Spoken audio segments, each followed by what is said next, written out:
TV with me, your host, Richard McLean Smith, where together we explore the strange, the uncanny, and the eerie. Episode 3, Do You See What I See? As a species, our ability to lie, to imagine and embellish is one of our most extraordinary traits. It is thanks to the human capacity for imagination that we have walked on the moon, built the Great Pyramids of Egypt, and painted masterpieces such as the frescoes of the Sistine Chapel.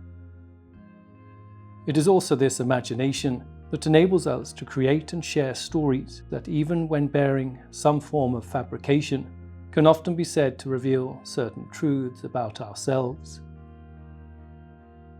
And yet, the truth in itself is the most elusive of things. It can be hugely frustrating that not everybody sees things the way we do, that we can't always agree on what the truth is. At times, the truth can be hard, a bitter pill that might force us to even deceive ourselves in an attempt to escape from it. We've made it possible to run comprehensive laboratory tests from a tiny sample or a few drops of blood. And in all of my years of public life, I have never obstructed justice. And I think, too, that I can say that in my years of public life, that I welcome this kind of examination, because people have got to know whether or not their president is a crook. Well, I'm not a crook. And sometimes this self-deception can be so potent that sheer belief alone can serve as a satisfying substitute for the truth itself.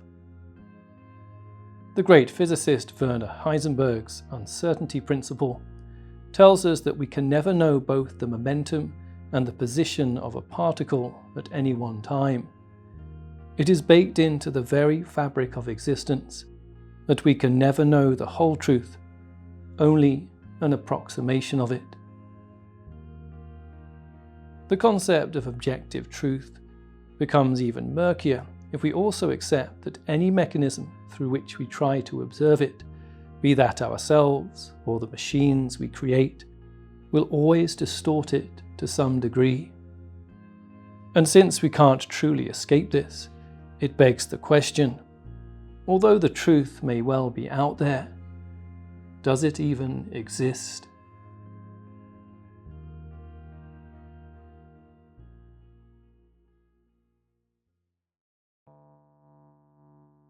Throughout history, we have concocted stories of strange apparitions in the sky, of gods and monsters that might either threaten or protect us. In modern times, these stories are most commonly associated with UFOs. Although the term came into use early in the 20th century, it wasn't until the summer of 1947 that the phrase unidentified flying object really caught the public imagination. In July of that year, American recreational pilot Kenneth Arnold claimed he was followed in the sky by 9 saucer-like objects while flying his plane over Mount Rainier in Washington state. In a world still deeply traumatized by the Second World War, the United States Air Force were unwilling to take any chances and swiftly set about establishing 2 things. Just what exactly were these strange objects, and more importantly, to what extent did they pose a threat to national security?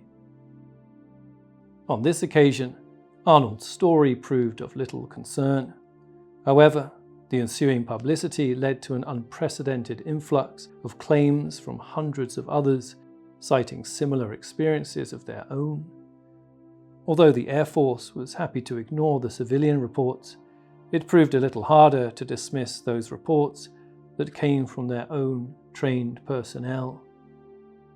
In 1948, the US Air Force recruited a man named Joseph Allen Hynek to act as a scientific consultant on a newly established unit called Operation Sign. The purpose of the unit was to create a localized repository for all suspected UFO sightings, with the ultimate aim of generating rational and scientific explanations. For Hynek, a doctor of physics and astronomy from Ohio State University, and a committed man of science, the opportunity to dispel the emerging myths of little green men was too good to turn down. And for the first few years, this is exactly what he did. But then, something changed.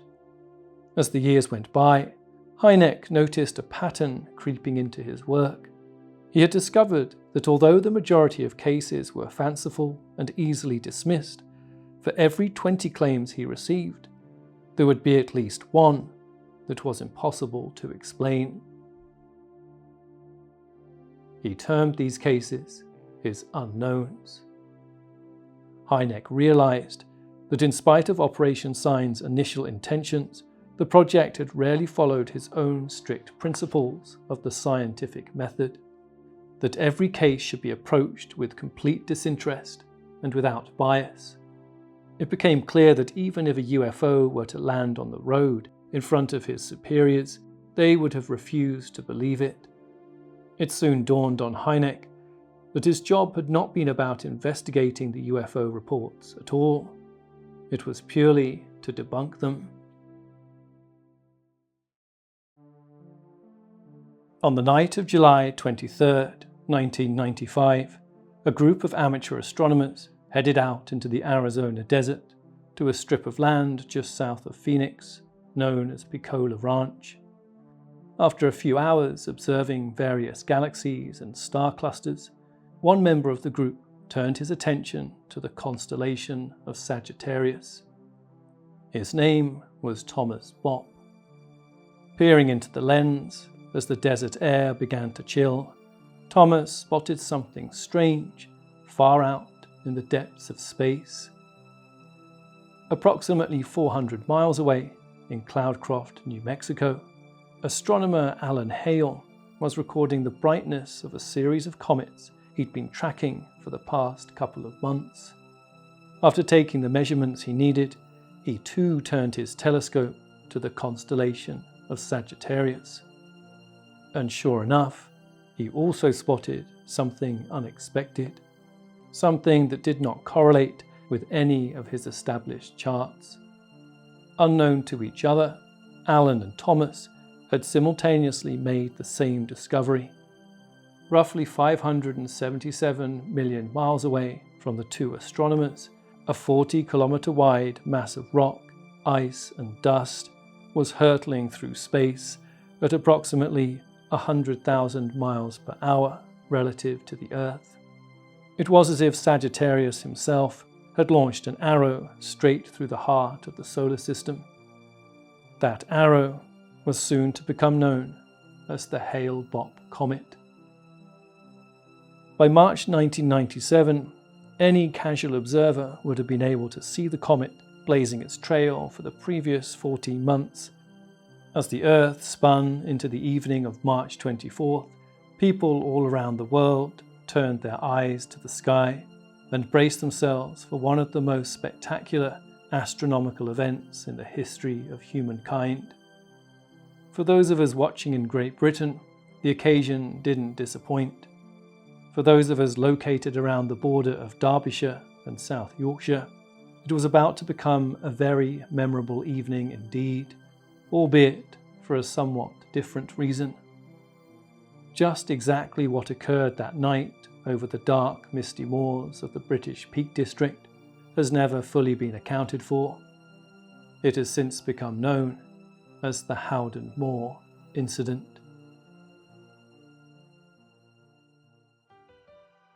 Howden Moor, located in the aptly named Dark Peak region of Britain's Peak District, in a large area of high-ranging moorland known as the Pennines, has long been associated with the strange and mysterious. The wild and misty moors have become known for a number of peculiar sightings, ranging from the ghosts of planes, people, to even UFOs. With more than 50 aircraft believed to have crashed in the region over the years, at the cost of roughly 200 lives, it's easy to see how such tragedy might weave its way into the local folklore. But nothing could have prepared the local community for what was about to unfold on the evening of Monday, March 24, 1997, With the Hale-Bopp comet coming to its brightest and most prominent point, thousands ventured out into the cold spring air to witness the spectacle, and the conditions could not have been more perfect. Up above, the comet blazed while a bright, bone-white full moon hung in a cloudless sky. With so many people preoccupied with the comet, for the officers managing the control room of Ecclesfield Police Station in the city of Sheffield, it was proving to be a very quiet evening. But all that was about to change. The first call came in at just after 10:15 p.m. Two farmers from near a village called Bolsterstone reported a low-flying aircraft travelling in a southwesterly direction. Moments later, after the plane appeared to hit the ground, an orange glow was seen, followed by several plumes of smoke. In the nearby village of Strines, local gamekeepers Barbara and Mike Ellison were watching TV when they heard a terrific explosion coming from the direction of the moors. After reporting the crash to the local police, Mike was joined by community officer PC Mick Horge as they attempted to find the location of the explosion. Although the search was unsuccessful, they too reported seeing an eerie red glow in the sky just to the south of the moors. At around the same time, Police Special Constable Marie France Tattersfield and her husband Steve were also driving near the village of Bolsterstone when suddenly what looked like a four-seater aircraft flew directly across their path. Marie France noted the craft seemed to be flying unusually low, and its lights were extremely bright. She later described the incident as the strangest thing she had ever seen. As she watched the craft continue on its path directly in front of them, it disappeared behind some trees, and then a tremendous boom was heard, coming from the same direction.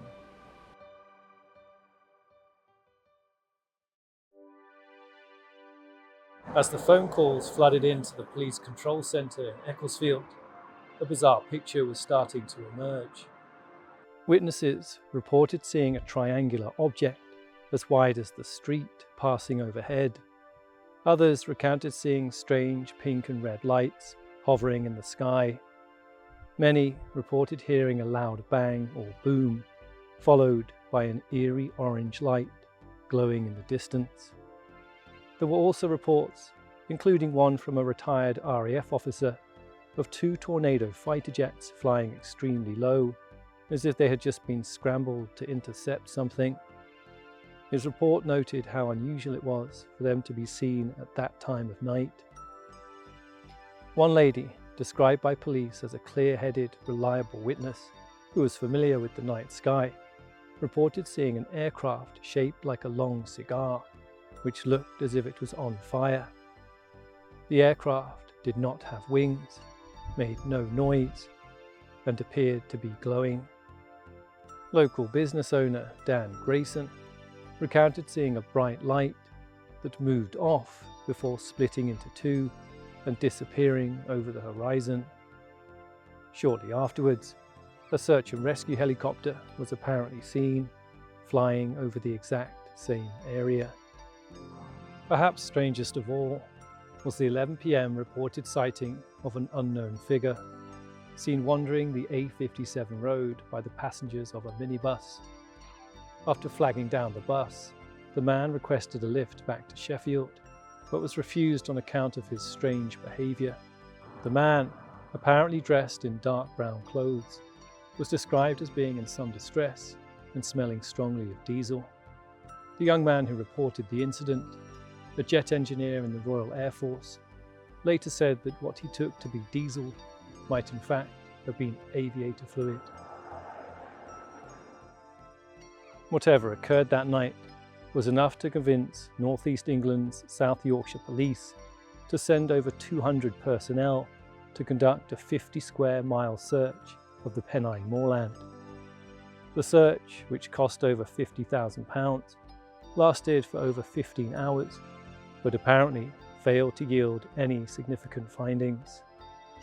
Seeking a rational explanation for the events, head of the police operation, Chief Inspector Christine Burberry, reached out to the many Royal Air Force bases that operated in the area.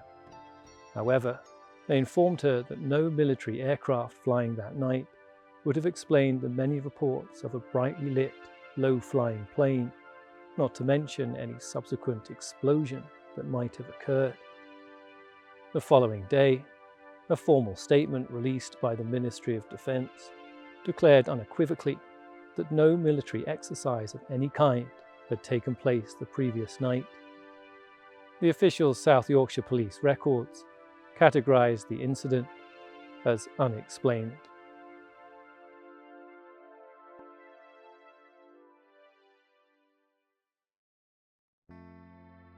Due to the extortionate cost to the British public of the seemingly needless rescue operation, it fell to local MP for Sheffield and Hillsborough, Helen Jackson, to seek some more concrete answers. More than a year later, her questions were put to then Defence Minister George Robinson and Home Secretary Jack Straw in the House of Commons. But her questions were met with a familiar reply. The MOD maintained their official stance that there had been no cover-up over this incident, and no aircraft was scrambled that night to intercept a UFO.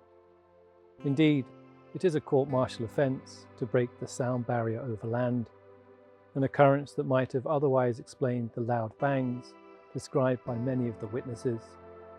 Incidentally, although there is no photographic evidence of the night in question, two mysterious sounds were picked up by microphones located at a research post in Leeds, belonging to the British Geological Society. According to senior seismologist Glenn Ford, the two bangs, as he described them, had without doubt come from the direction of Sheffield. After further examination, the sound signal was found to be indicative of two separate sonic booms, sounds that could only have been caused by high-speed aircraft. Most startling, however, is the claim allegedly made by a radar operator from the local Royal Air Force base in nearby Linton upon Ouse. The operator claimed to have tracked a UFO on the night of March 24th for over 10 minutes before it shot off its radar screen and disappeared.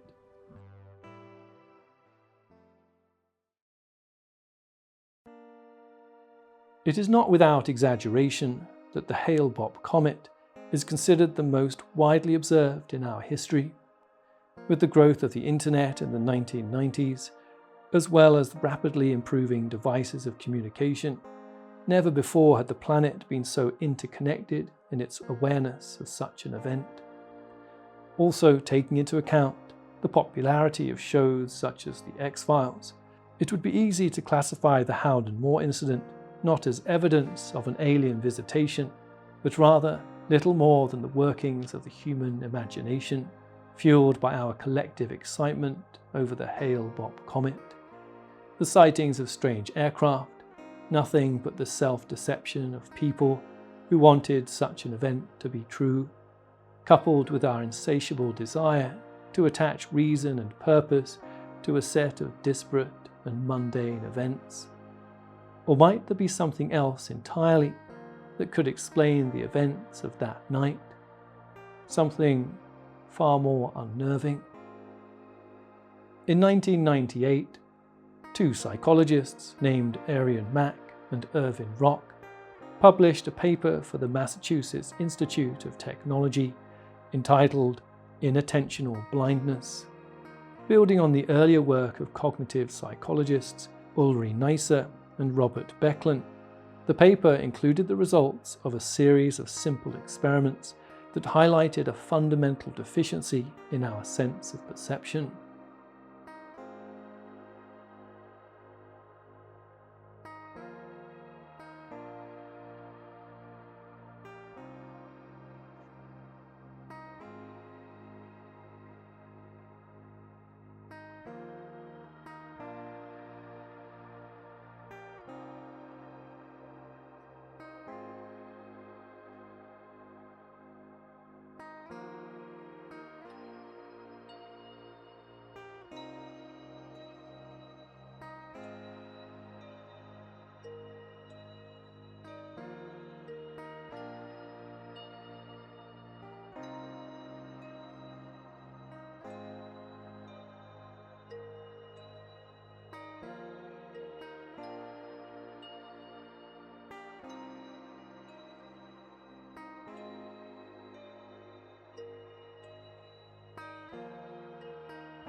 The study concluded that due to our brain's natural tendency to band multitudes of objects and stimuli into single groups, we might often fail to notice the most obvious of stimuli, even if it occurs directly in front of us.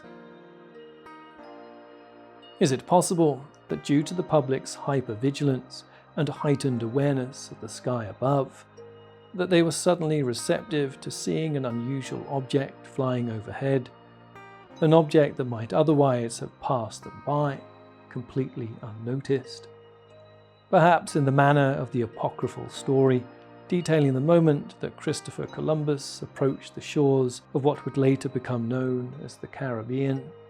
Having never seen such ships before, so the story goes, the people of the island were said to have been completely oblivious to the huge galleons as they approached, only registering them after noticing strange disturbances in the water.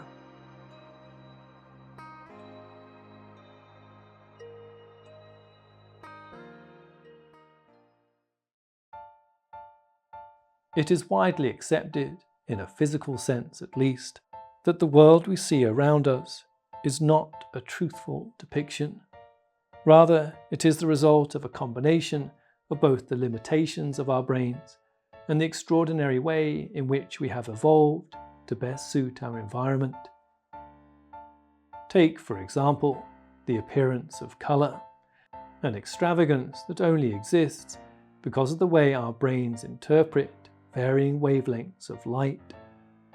And although some may disagree, being able to see the world as a collection of solid and manageable materials, as opposed to the vibrating mesh of subatomic particles that it really is, would seem, superficially at least, to be far more useful for us.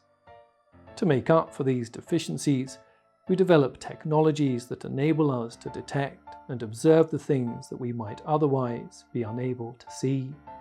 Things such as gravity waves and the Higgs boson. Yet for all our technological ingenuity, there is so much that continues to remain a mystery to us. Take so-called dark matter, for example, an inferred material said to make up to 80% of the universe, and we still have absolutely no idea what it is. If you take the view that our technologies can only ever be an extension of the human experience, and therefore susceptible to the same limits of perception, it's possible that some aspects of the universe might forever remain invisible to us. And if you consider the possibility that two species, having evolved in different ways, might look at the universe and see two completely different things, it begs the question, just what exactly is it that we are looking at? It is a thought that brings to mind perhaps the biggest question of them all.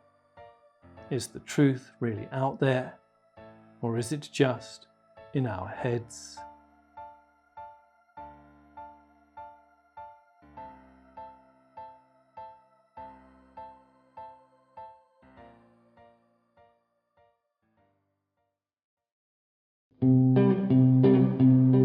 My mama told me I should never venture into space, but I did. She said no Terran girl could trust the Martian race, but I did. A rocket pilot asked me on a voyage to go, and I was so romantic I couldn't say no, and that he was just a servo robot. How was I to know? So I did. She told me never venture out among the asteroids, but I did. She said the Milky Way was something to avoid, so I did. She said that Venus was too hot and Saturn not much fun, and bug-eyed monsters tended to be just a trifle dumb. She said I need a blaster and I need a freezer gun, and I did.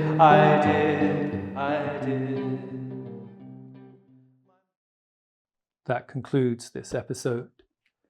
You've been watching Unexplained TV with me, Richard McLean Smith.